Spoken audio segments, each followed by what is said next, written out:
আমাৰ কেবিনেটত কেইবাটাও গুৰুত্বপূৰ্ণ সিদ্ধান্ত গ্ৰহণ কৰা হয়। মই 2-3টা সিদ্ধান্তৰ বিষয়ে আপোনালোকক জনাম, বাকীকেইটা আমাৰ প্ৰেছ ৰিলিজত বা মোৰ টুইটাৰ একাউণ্টত পাই যাব।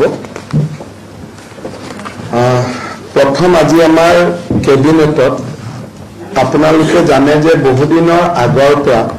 আমি এটা কথা গুৰুত্ব আৰোপ কৰি আছিলোঁ যে অসমৰ গাঁও, নগৰ, চহৰ বা জিলাসমূহৰ নামসমূহ বৰ্তমানৰ যিটো পৰিৱেশত আছে তাৰ পৰিৱৰ্তে ঐতিহ্যৰ চানেকি বা কিবা পৰম্পৰা বা সুন্দৰ আধুনিক অসমীয়া নাম যিবিলাক অলপমান সামাজিক দৃষ্টিত বৰ ভাল শব্দ নহয় তেনেকুৱা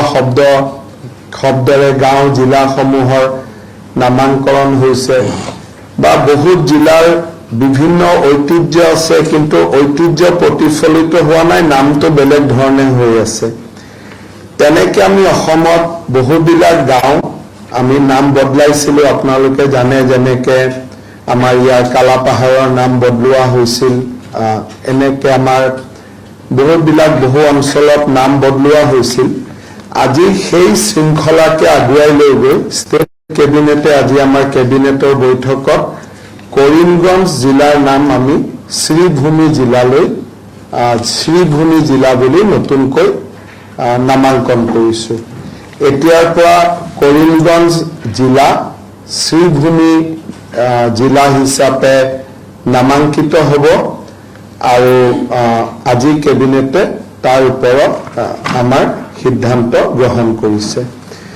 দ্বিতীয়তে কেবিনেটত আজি আমাৰ পঞ্চায়ত নিৰ্বাচন লৈ খুব বিতংকৈ আলোচনা হয় আৰু পঞ্চায়ত নিৰ্বাচনৰ ভোটাৰ তালিকা 30 ডিচেম্বৰৰ আগতে প্ৰকাশ কৰাৰ বাবে কেবিনেটত সিদ্ধান্ত গ্ৰহণ কৰা হয় আৰু 30 ডিচেম্বৰত যদি ভোটাৰ তালিকা প্ৰকাশ পায় তেনেহ'লে আমি 10 ফেব্ৰুৱাৰীৰ আগতে নিৰ্বাচন সমাপ্ত কৰিব পাৰিম। নিৰ্বাচনৰ শিডিউল 30 ডিচেম্বৰত ভোটাৰ তালিকা প্ৰকাশ কৰা হ'ব আৰু জানুৱাৰী মাহৰ প্ৰথম সপ্তাহতে নিৰ্বাচন ঘোষণা কৰা হ'ব। নিৰ্বাচন 2টা পৰ্যায়ত অনুষ্ঠিত কৰা হ'ব। আমাৰ লক্ষ্য থাকিব যাতে 10 ফেব্ৰুৱাৰীৰ আগতে গোটেই নিৰ্বাচনৰ প্ৰক্ৰিয়াটো শেষ হৈ যায়। তৃতীয় এটা সিদ্ধান্ত আপোনালোকে জানে যে আজিৰ পৰা প্ৰায় 5 বছৰ আগতে আমাৰ অসমত আমি প্ৰথম ইনভেষ্টমেণ্ট সামিট আমি কৰিছিলোঁ আৰু তাৰ পিছত যোৱা 5 বছৰত আমি ইনভেষ্টমেণ্ট সামিট কৰা নাই। আমি অহা 24 ফেব্ৰুৱাৰী তাৰিখে প্ৰধানমন্ত্ৰী নৰেন্দ্ৰ মোদী ডাঙৰীয়াৰ উপস্থিতিত Assam investment and infrastructure summit, অৰ্থাৎ ইয়াত ইনভেষ্টমেণ্টৰ ওপৰতো গুৰুত্ব দিয়া হ'ব আৰু নতুন ইনফ্ৰাষ্ট্ৰাকচাৰ বনোৱাৰ ওপৰতো গুৰুত্ব দিয়া হ'ব। Assam investment and infrastructure summit যিখন দ্বিতীয় হ'ব, প্ৰথমখন অকল ইনভেষ্টমেণ্টৰ ওপৰত গুৰুত্ব আছিলে, আমাৰ দ্বিতীয় যিখন সামিট হ'ব সি ইনভেষ্টমেণ্টো থাকিব, ইনফ্ৰাষ্ট্ৰাকচাৰো থাকিব। এই সামিট আমি 24 ফেব্ৰুৱাৰীত কৰিবৰ বাবে সিদ্ধান্ত গ্ৰহণ কৰিছোঁ আৰু ইতিমধ্যে এই দ্বিতীয় ইনভেষ্টমেণ্ট সামিটখনতো প্ৰধানমন্ত্ৰী নৰেন্দ্ৰ মোদী ডাঙৰীয়াই অংশগ্ৰহণ কৰাৰ কাৰণে সন্মতি প্ৰকাশ কৰিছে আৰু ইয়াৰ ওপৰত বাকী বিভিন্ন ধৰণৰ কাম আমি কৰিব লাগিব। ভাৰতৰ বা বিদেশৰ বিভিন্ন জাগাত ৰোড শ্ব' আদি হ'ব। আমি বিদেশৰ কম্পনেণ্টটো খুব কম ৰাখিব খুজিছোঁ। যোৱাবাৰ আমি বিদেশত বহুতকেইটা জাগাত গৈছিলোঁ কিন্তু এইবাৰ আমি বিদেশৰ কম্পনেণ্টটো কম ৰাখি দেশৰ মূল চহৰবিলাকত আমি যিটো ৰোড শ্ব' আদি কৰিম আৰু 24 ফেব্ৰুৱাৰী তাৰিখে আমাৰ মেইন সামিটখন হ'ব।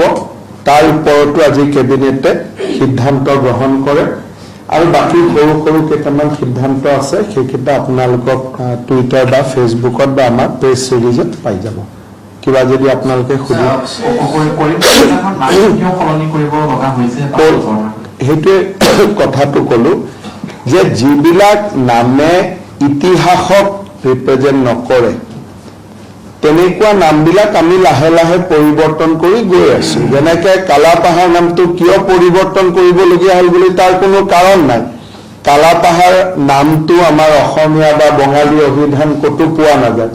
তেনেকে কৰিমগঞ্জ বুলি ক'লে এই শব্দটো অসমীয়া অভিধানতো নাপাব বঙালী আমাৰ অভিধানতো নাপাব গতিকে জিলা বা গাঁওসমূহৰ নামবিলাক অভিধানিক হওক যে আমাৰ অভিধানত উল্লেখ থকা নাম হওক এই কামটো আমি বহুত দিনৰ পৰা চলাই আছো অসমৰ বহুত গাঁৱৰ নাম আমি বদলাইছো যেনেকে এখন আপোনালোকে গম পাব বৰপেটা জিলাত এখন গাঁৱৰ নাম আছে ভাচেনিচৰ এতিয়া সেই নামটোতো কোনো ঐতিহাসিক বা অভিধানিক গুৰুত্ব নাই গতিকে কৰিমগঞ্জ যিহেতু অসমীয়া বা বঙালী দুয়োটা অভিধানতে উল্লেখ থকা শব্দ নহয় তাৰ কোনো ৰিজন নাই যদি আপুনি সোধে কৰিমগঞ্জ নামৰ অৰ্থ কি তাৰতো কোনো অৰ্থ নাই